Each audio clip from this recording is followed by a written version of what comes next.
Welcome back, it's Monday and we're here with another recipe. This week we're tackling Croque Madame. We're doing it with truffle, Dijon mustard, Gruyere, Comté, cheddar cheese, some sliced ham and a little bit of Parma ham. Let's get it.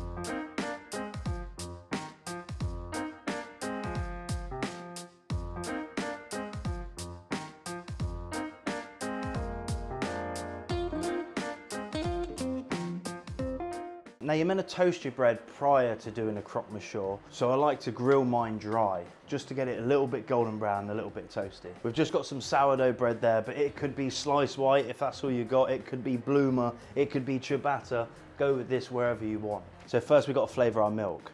Splash of milk and some clapped basil. Now I put a little bit of basil in there just because I like the flavour. It brings a little herbaceous niceness to it. We're just going to put some rosemary, bay leaf, some cracked garlic. We're gonna add a touch of pepper and a few wraps of nutmeg. Now nutmeg is a spice that is rarely used nowadays. It's fragrant, it's pungent, and it's iconic in a great bechamel. Now we're just gonna bring this up to steaming hot. We don't want it to boil because we don't want the milk to scorch on the bottom of the pan. We just want to warm it and infuse all those flavors together. And that's what's going to give the bechamel a stunning deep flavor. While the milk's heating up, I can weigh out my roux. What's a roux? What's the matter with roux? It's a flour and butter mixture that you cook out. So we're just going to get butter in the pan and the same amount of flour. Now the croque monsieur sandwich originates from the factories of France. It's when the blokes would put their cheese and ham sarnies on top of the machinery, and because the machinery was hot, it would melt the cheese. And a croque madame, the egg symbolizes a lady's top hat.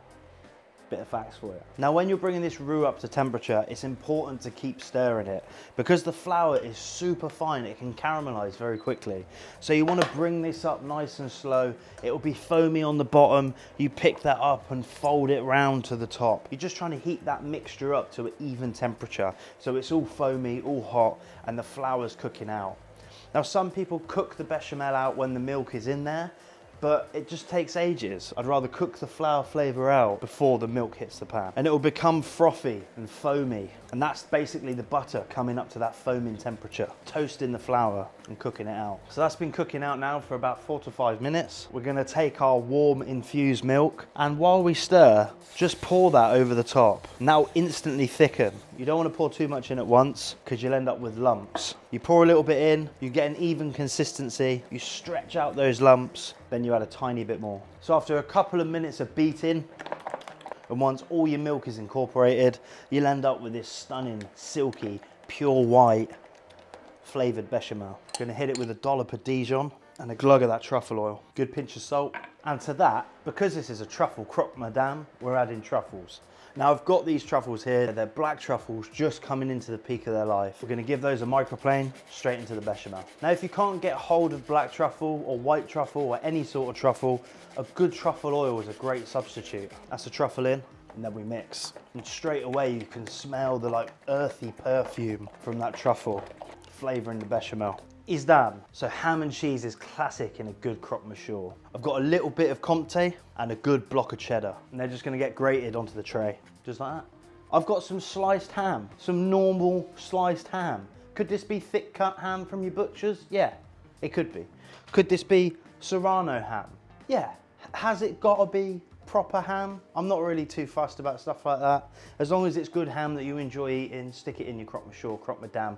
No one's gonna have kittens over it. And if you've spent all your money on your truffle, then you can't afford the good ham anyway. My bread is toasting, my bechamel is made, my cheese is grated, my ham is ready, my mise en place is ready, and this can be done the day before. If you're doing croque monsieurs in the morning for the missus or for the loved one or for the husband or whoever it may be, get all this stuff done the day before, wake up in the morning and you got the job done. Now this is a good bit, the bit where you get to build. I've got a good decent spoon here. I'm just gonna dollop that truffle bechamel onto the bread. You spread out your bechamel so it completely covers the bread. Ham on. Your grated cheese covers. Then you put your bechamel lid on top of the sandwich and press down. More truffle bechamel on the top slice and you spread that over nice and even. Bit more of that grated cheese on top just to cover, to melt and go golden brown. Onto a tray, and look at that. A thing of beauty. You've got your truffle bechamel, your cheese, your ham, lid on top, smothered with more of that bechamel and cheese. That will go at the bottom of a highly heated grill for about 5 to 10 minutes just to crisp up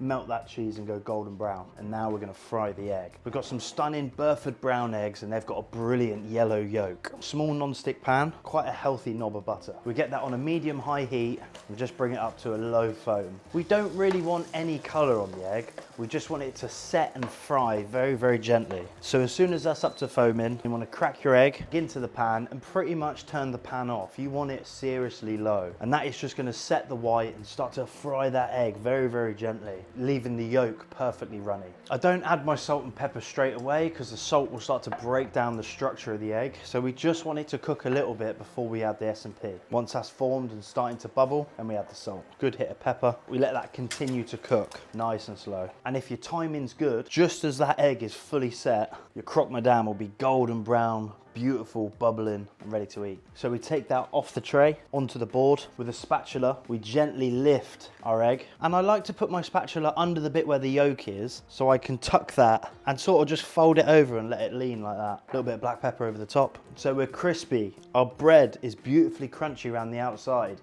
It's crisp in the middle and it's starting to soak up the fat from that cheese because we haven't doused it in butter as we were toasting it. We toasted it dry. That egg is beautiful and runny. So when we cut through, you just get a dribble of that stunning egg down the front of your sandwich. So that is it. Truffle croque madame done. Availlon.